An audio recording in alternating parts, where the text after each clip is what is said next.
بسم اللہ الرحمن الرحیم والصلاة والسلام علی رسول الکریم وعلی آلہ وأہلہ وأجمعین۔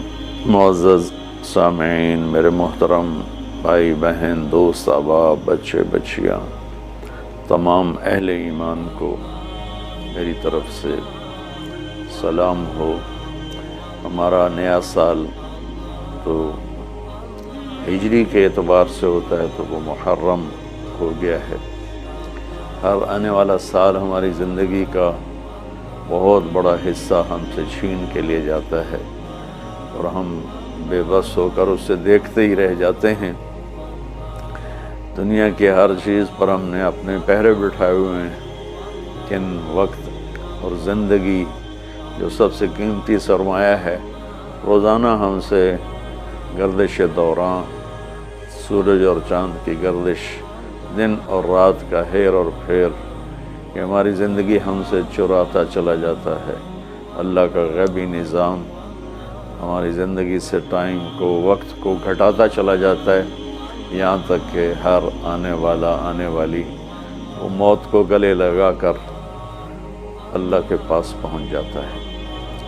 تو نئے سال کے حوالے سے دو باتیں کرنی تھی۔ واقعہ کربلا کے حوالے سے تو میرے کلپ کافی چل رہے ہیں۔ ایک حدیث پہلے سناؤں گا، اس کے بعد دو حدیثیں اور بس۔ میرے نبی نے ارشاد فرمایا کہ علموا اولادکم القرآن ومحبتی ومحبت اہل بیتی او کما قال۔ میرے نبی نے فرمایا کہ اپنی اولاد کو تین چیزیں سکھاؤ۔ ایک قرآن سکھاؤ کہ قرآن زندگی گزارنے کا طریقہ بتاتا ہے۔ میڈیکل سائنس ہو یا انجینئرنگ سائنس ہو یا کائنات کا کوئی بھی علم ہو، وہ انسان بننا نہیں سکھاتا۔ اناٹمی پڑھ کے ڈاکٹر بن جائے گا، انسان بننے کے لیے قرآن پڑھنا پڑے گا، سیکھنا پڑے گا۔ تاجر، سیاستدان، زمیندار، بادشاہ، بیگم، ملکہ، رانی، فقیراً فقیر، امیراً امیر، سب اس چیز کے محتاج ہیں کہ زندگی کیسے گزارنی ہے، اچھی زندگی جس پر اللہ بھی راضی ہو اور ہم بھی سکون سے رہیں، وہ قرآن ہے۔ کہ قرآن ان ھذا القرآن یہدی للتی ہی اقوم، یہ دعویٰ صرف قرآن کا ہے۔ میرا اللہ فرماتا ہے کہ صرف قرآن ہی ہے جو تمہیں صحیح زندگی گزارنے کا طریقہ بتاتا ہے۔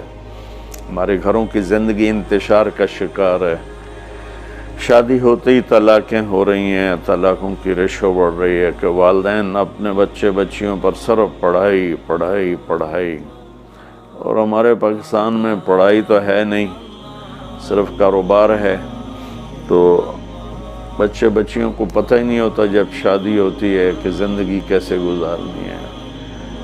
ایسے والدین کو بھی نہیں پتہ ہوتا کہ ہم نے اپنی اولاد کو کس بنیاد پہ کھڑا کرنا ہے۔ تو قرآن وہ زندگی بتاتا ہے جس پر چل کر ہر بڑا چھوٹا، بڑی چھوٹی خوشگوار زندگی گزار سکتے ہیں۔ تو آپ نے فرمایا کہ اپنی اولاد کو قرآن سکھاؤ۔ دوسرا فرمایا وہ محبت، اور میری محبت سکھاؤ، کہ آپ نے فرمایا لن یؤمن احدکم حتی اکون احب الیہ من الناس وولدہ ووالدہ اجمعین۔ آپ نے فرمایا کہ اگر تم چاہتے ہو کہ تمہارا ایمان مکمل ہو تو میری محبت اپنی ذات سے، اپنے والدین سے، اپنی اولاد سے اور پوری دنیا کے انسانوں سے مجھے سب سے زیادہ پیار دو گے تو تمہارا ایمان مکمل ہوگا۔ تو اللہ کے نبی کی محبت کے بغیر ایمان کامل ہو نہیں سکتا۔ اب محبت کا کیا پیمانہ ہے، کیا معیار ہے؟ ایک ہم نے بنائے ہوئے ہیں، مختلف معیار بنائے ہوئے ہیں عشق رسول کے، محبت رسول کے، لیکن میں وہ معیار بتاؤں گا جو نہ میرا بتایا ہوا نہ کسی اور کا، وہ میرے نبی کا بتایا ہوا ہے کہ اللہ کے رسول سے پیار کرنے والے ہوتے کون ہیں۔ تو آپ وضو فرما رہے تھے، صحابہ آپ کے وضو کا پانی نیچے سے یوں بک بھر بھر کے کوئی پی رہا ہے، کوئی منہ تے لا رہا ہے، کوئی ہتھاں تے، کوئی سینے تے۔ تو آپ نے پوچھا ما یحملکم علی ھذا، بھئی یہ کیا کر رہے ہو، کیوں کر رہے ہو؟ کہ حبا للہ ولرسولہ۔ تو صحابہ نے عرض کی یا رسول اللہ آپ اور آپ کے رب کی محبت میں کر رہے ہیں۔ سبحان اللہ۔ تو ہم نے فرمایا کہ میں تمہیں بتاتا ہوں کہ مجھ سے محبت کرنے والا اور اللہ سے محبت کرنے والا کون ہے۔ ایڈا سستا سودا نہیں ہے کہ صرف میرے وضو دا پانی تسی پی لو تے تسی میرے عاشق بن جاؤ، کہ وہ میں تمہیں بتاتا ہوں کہ اللہ اس کے رسول سے محبت کا پیمانہ کیا ہے۔ وہ پیمانہ ہے کہ اگر تم اس پر پورے اتر گئے تو دو طرفہ کام ہو جائے گا، تم اللہ رسول سے پیار کرو گے، اللہ رسول تم سے پیار کریں گے۔ تو ہم نے فرمایا فَلْيَصْدُقِ الْحَدِيثَ إِذَا حَدَّثَ، جو مجھ سے اور میرے رب سے پیار کرتا ہے اس کی پہلی نشانی یہ ہے کہ وہ ہمیشہ سچ بولتا ہے، کبھی جھوٹ نہیں بولتا۔ اس پیمانے پہ پاکستان کے 22 کروڑ انسانوں کو تولو تو چند ہزار ہی نکلیں گے، ورنہ میرے ملک پہ جھوٹ کی لعنت چھائی ہوئی ہے۔ فَلْيُؤَدِّ الْأَمَانَةَ إِذَا اؤْتُمِنَ، جو مجھ سے اور میرے اللہ سے پیار کرتا ہے وہ کبھی کسی کو دھوکہ نہیں دیتا، ہمیشہ دیانتداری سے کام کرتا ہے، دیانتداری سے ہر ڈیل کرتا ہے۔ اس پر تولیں تو پورے پاکستان کے بازار، تجارت، سیاست، زمیندارہ، لین دین دھوکہ ہی دھوکہ ہے، فراڈ ہی فراڈ ہے۔ اس میں بھی چند سو ہی نکلیں گے جن کو اللہ رسول کے محبت کی گارنٹی ملے گی۔ تیسرا فرمایا فَلْيُحْسِنْ جِوَارَ مَنْ جَاوَرَهُ، جو اللہ اس کے رسول سے پیار کرتا ہے وہ ہمیشہ پڑوسیوں کے ساتھ اچھا سلوک کرتا ہے، چاہے وہ مسلم ہوں نان مسلم ہوں، چاہے وہ اپنے ہوں غیر ہوں، اچھے لگتے ہوں برے لگتے ہوں، وہ ہمیں برا سمجھتے ہوں، لیکن اللہ اس کے رسول سے پیار کرنے والے کی تیسری نشانی یہ ہے کہ وہ اپنے پڑوسیوں کے ساتھ اچھا سلوک کرتا ہے۔ یک طرفہ وہ تا کر دے نہیں، اسی کیوں کریے، انہوں سانو کدی سلام نہیں کیتا، اسی کیوں سلام کریے، وہ سانو کدی پوچھن نہیں آئے، اسی کیوں پوچھن جاویے۔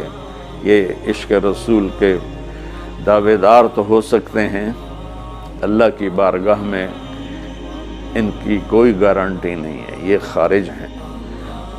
یہ بھی ہمارا سارا معاشرہ میں دیکھتا ہوں تو انتقامی معاشرہ ہے۔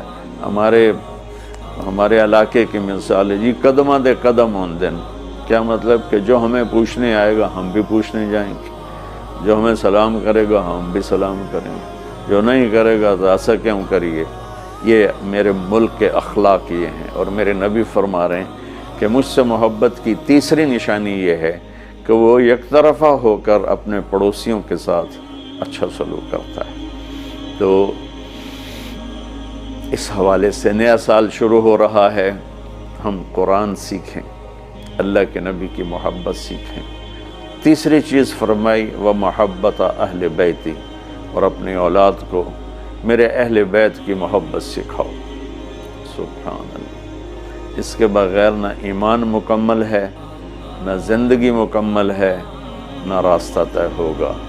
کہ آپ نے فرمایا غدیر خم کے موقع پر جب آپ حج سے واپس تشریف لا رہے تھے کہ میں تم میں دو بڑی بھاری چیزیں چھوڑ کے جا رہا ہوں، اگر ان کو مضبوطی سے پکڑ کے رکھو گے تو کبھی گمراہ نہیں ہوگے اور مجھ سے عامل ہوگے۔ خلاصہ کے طور پر ایک میری کتاب اور ایک میرے اہل بیت۔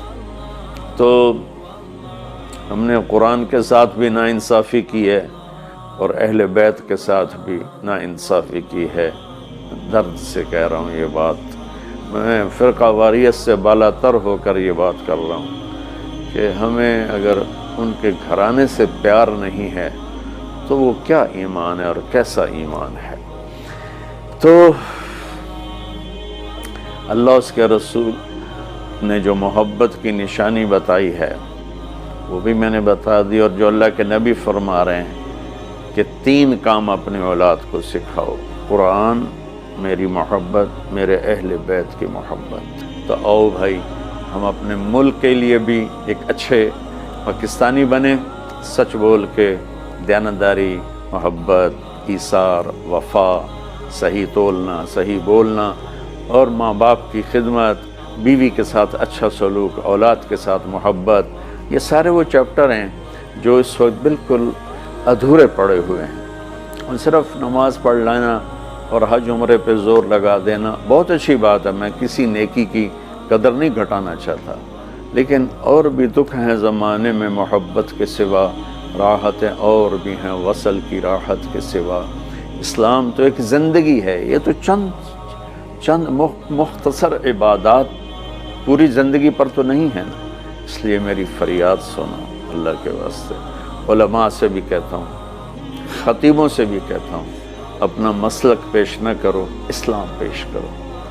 اسلام ایسی خوبصورت زندگی ہے کہ اس کا خریدار آپ کو ہر انسان بنے گا۔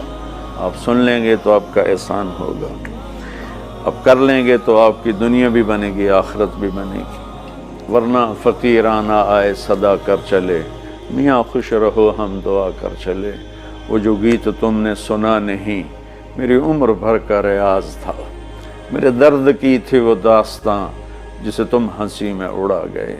السلام علیکم۔